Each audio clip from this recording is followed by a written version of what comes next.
Obviously, it's a partnership. We always need the help of parents, but your most important job is really supporting your child. But how to get involved? Back to school nights, we always need people helping at that time. First week of school, oftentimes we have a lot of men early and help with locker combinations because that's a big stressor the first week of school, and they're really just here to help them get their lockers open. Providing teacher meals during conference nights is always great. Partnering with parents or PTO group is a group that meets once a month for administration to kind of share news or things that we're doing. We oftentimes try to include some student groups and to share what their committees and what they're doing, but just really give time for discussion and also feedback. We also have a student store that we open up, and we have parents get volunteer there. We always love lunchroom supervision. I know the kids love when moms and dads come in for lunch supervision, but it is a lot of fun once in a while just to come in, sit down with your kids, have lunch with them, and it always just helps to have extra adults, and in a way it is kind of a good time to see that, and for us, it's just priceless to see the reaction on the kids' faces. Learning center support, I know especially with History Day projects that you'll hear about, especially in 8th grade, we have a lot of parents that come in and just help our kids through the research process or to give them feedback on different class projects, things like that. We have family nights, we have grade level events, there's some fundraising opportunities, so there's lots of ways to get involved, and I know people like myself, busy lives, and you try to balance family and everything else that you're doing, but anything that you can do to help support our school is always appreciated. Also, our PTO contact, Jennifer Johnson, you can see her email address on there, and she's currently our PTO chair or co-chair, and we have some opening positions next year looking for PTO. We have a Bingo Bash co-chair. Bingo Bash is one of our most successful of the year, and it's a lot of fun. We have some people that help with that. Showcase of Talent co-chair, also Staff Conference Meals co-chair, and PTO co-chair. Those are just some open positions for next year. One other thing just to mention before we wrap things up is Portage is also just a big part of the 6th grade experience here. I know I had a chance to go on it last year, and it's great. It's an outdoor learning experience just north of Brainerd, near Hackensack. It's really, when I look at reviews or when the kids fill out their surveys at the end of the year, it's unbelievable how the 6th graders absolutely love this experience and share the experiences of what that was for them. It's really focused on team building, especially coming in as 6th graders. It's really that time to really be together and eat together and just be together for 3 days, and it really builds those relationships. Parent chaperones are also needed for that, so another way to get involved. Our week next week is December 10th through the 14th. We actually divide our 6th grade in half, so half of them go the Monday, Tuesday, Wednesday, and then they can kind of wait each other on Wednesday as the other group comes in, and then they stay Wednesday, Thursday, and then they come back on Friday. So it's a 2-night, overnight. There is a cost to it, but there are some fundraising opportunities for kids, but it is a great experience and one of the highlights for the 6th grade. All right, we're almost there. I'm going to go over a couple of last things here, and then we'll get to questions. And obviously, we're all around for questions after this, too. And we had another teacher join us who's a traveling staff member between West that I wanted to make sure I introduced. That's Gina Ford over there. She's our orchestra instructor. So if you have any questions about our music program, I know there were a couple on our sheet. You can make sure to check in with her at the end, too. So web is another really important thing for your children over the summer. So on August 21st from 1 to 3, there will be a whole group of 8th grade web leaders that we've trained over the summer so that they can be that role model, that example for your child. So it'll be a day for about 2 hours. You drop your kids off in the commons. The 8th graders will be waiting for them in the gym, and they'll kind of go through what it means to be a middle school student. They'll talk about lockers, give them tours of the building, all sorts of really great things throughout the year, too, that they'll get to connect with that 8th grade leader on. So it's a really positive transitional thing for each of your 6th graders to do next year. And just also a good thing for you guys so you can learn a little bit more about our building is to follow us on Facebook and Twitter and kind of see some of the things that are happening throughout our building during the day. I'm going to answer a couple questions and then we'll wrap it up.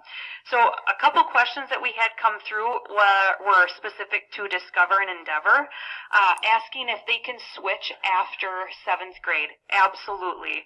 We have students that maybe start the year in Discover that decide that wasn't the right fit for them and switch at semester or even, after a couple of months of giving it a shot. Or there might be students who change after 7th grade. Their learning styles might change a little bit.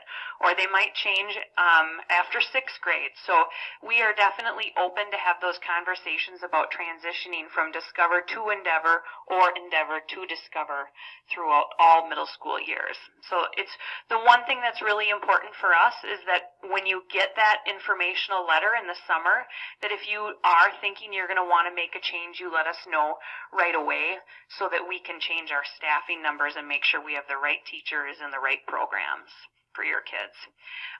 Also, another question came around, when will we know what math class our child is assigned to?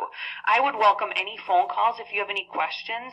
I know that your elementary 5th grade teachers can talk to you about math placement this year. I know lots of questions come up around conference time. We usually start having conversations about math placement after they're done with their standardized tests in the spring. So after we get MAP scores, MCA scores back, Mr. Gilbert and I sit down and we talk about what everything looks like and start figuring those things out and make those recommendations early summer. So when that happens, you won't actually see it on their schedule until that first night of web. But if you have any questions or concerns before that, please just give us a call. We're here all summer and we're happy to help. Another question asked, have we done any test scores analysis around the differences between Discover and Endeavor programs? And we have. We've looked a lot at our test scores and analysis, and obviously, like Ms. Sharon Brock mentioned before, test scores are just one portion of what we look at. And so we look at not only test scores and data around that, and we see growth in both of our programs for our students. And of course, we see students who maybe needed something different. But one of the other big things that we look at for students in both models is thinking about surveying you as parents and them as students and how they're growing in these 21st century skills that are around our building too. Obviously, those assessment pieces are important, but it's also important to analyze, did they grow as humans? Did they figure out how to be good problem solvers? So we also look at that information as much as we can too. Another question was, is the pool mandatory for personal wellness? And for most of our personal wellness classes, I will say it's a very rare occasion that kids are not in the pool. But there are times when somebody breaks a leg or has something going on medically that it's not okay for them to.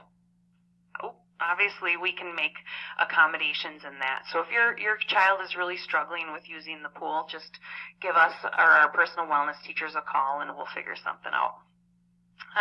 Another question, a really great one. If my student does not go to Victoria or Jonathan, how do I get registration materials? Our secretary was just working on posting them online today, but we do have copies with us today. So all of our registration manuals for all of our middle schools are exactly the same. So if your child is at any building, any elementary building in our district, they'll get the same registration manual, and registration sheet will be very similar. But if you are outside of district, obviously we can give one to you today. Otherwise, you can print all that information off online as well. And just another heads up that we will have 5th grade students coming for tours in the spring. Those dates haven't been set up yet, but we do a really good job of making sure we check with other buildings and ensure that if we've got a student that is at La Academia right now and is coming to East, that we bring them over and make sure that they can be here with those Jonathan Victoria students that are feeding to us as well. Another question, does my child have to take FACS, that Family and Consumer Science class? That is the required elective for 6th graders, but there are some students who decide to take Spanish in 6th grade already. Then that means that they can choose not to have those elective courses that year. They also have the option of not taking the other courses, the personal wellness or music options also. And is there a prerequisite for Spanish classes? No, there is not a prerequisite. The Spanish 1 course is truly that first level of Spanish that we offer within our district. That being said, there might be some students who have had exposure to Spanish in other ways, so we can do a placement test if you do not feel like Spanish 1 would be the right place for your child to start. And another question about robotics club. Do we have one? We, all of our activities are really run through community education at the middle school level, but there is a robotics club. I just saw some students walking in before with you guys tonight. And also there are some opportunities during those enrichment opportunities during WIN to do some robotics as well as some classes in some of our older grade levels of middle school. Question? Well, we'll make sure that any other questions we get answered on another slide when the time comes for us to email that out to you guys tomorrow. But, you know, just in closing, I just want to share with you guys how much I truly love this building and the staff that make it a special place.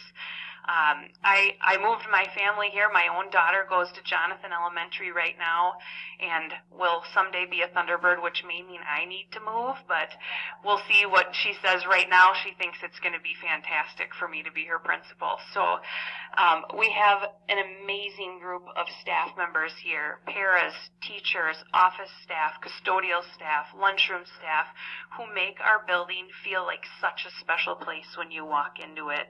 I hear it all the time from families and people we give tours to, or guest teachers that come and teach in our building. It is such a collaborative environment, and our teachers and all of our staff do such a great job of modeling for students on a daily basis what it truly means to be a team. And I know that I'm personally very proud to come to work and work with you guys and your students every day and all these fantastic teachers. So I just want you to know that I know I'm biased, but it really, truly is an amazing place to send your kids every day. So thank you guys so much for coming. Like I said, we are around for questions this evening, as well as please feel free to give us a call, email, anytime. We're always happy to help out with questions. Thanks.